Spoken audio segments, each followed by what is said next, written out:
Héritage d'Alain Delon, ce table subtile mais tranchante envoyé par Anouchka à ses deux frères. Ce samedi 10 mai, Anouchka Delon était invitée dans Célébdo sur France 5 et en a profité pour faire un petit tacle à ses deux frères, du moins cela y ressemble. La fille d'Alain Delon était invitée dans l'émission Célébdo ce samedi 10 mai diffusée sur France 5, aux côtés notamment de Bruno Guillon qui a pu répondre aux rumeurs quant à la succession de la présentation de Fort Boyard, après l'annonce du départ de son présentateur emblématique, Olivier Mine. En effet, ce dernier rejoint le groupe M6 et quitte ainsi France 2. Anouchka Delon a bien évidemment reçu énormément de questions au sujet de son père, de son décès, de comment elle se sent aujourd'hui, mais aussi, évidemment au sujet de ses frères et de la guerre que la maladie de leur père a notamment engendrée. Une guerre très médiatisée, puisque les enfants se répondaient notamment par médias interposés. Anouchka Delon, de plier mais de ne jamais casser. Si les tensions ne se font plus se voir en public entre les trois frères et sœurs Delon, les journalistes et fans se posent encore la question de savoir si une réconciliation entre eux est encore possible.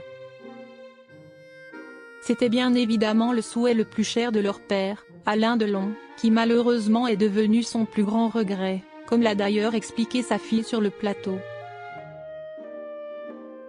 Mais c'est pendant une interview assez atypique qu'Anouchka Delon a semblé faire un petit tacle à ses frères, notamment au sujet de leur dispute. Alors que, tel un portrait chinois, Aurélie Casse lui a demandé, comme un journaliste avait demandé à son père à l'époque, en quoi aimeriez-vous être réincarné? Anouchka Delon a répondu, en roseau. Ce que m'a appris mon père, et ce que j'apprends depuis quelques mois, si esti de plier mais de ne jamais casser. Ça serait intéressant d'être un roseau pour de vrai après. Une réconciliation possible entre les frères et sœurs Delon? Elle a aussi directement répondu à la question d'une possible réconciliation entre eux, et rien n'était très agressif dans sa réponse, loin de là. Alors, on n'est pas dans une guerre ou dans une réconciliation. Là, c'est le temps du deuil. Ça ne fait pas longtemps que notre père est parti, donc chacun gère sa douleur à sa manière, a-t-elle d'abord déclaré. Elle a par la suite poursuivi, finalement on partage quelque chose, toujours aujourd'hui, c'est cette douleur, on est vraiment là-dedans. La journaliste lui a alors demandé, il voulait vous réunir? À quoi elle a répondu, oui, mais même si c'était une illusion de sa part, il savait au fond que ça allait être compliqué. Il l'a toujours dit. Il ne l'a jamais caché.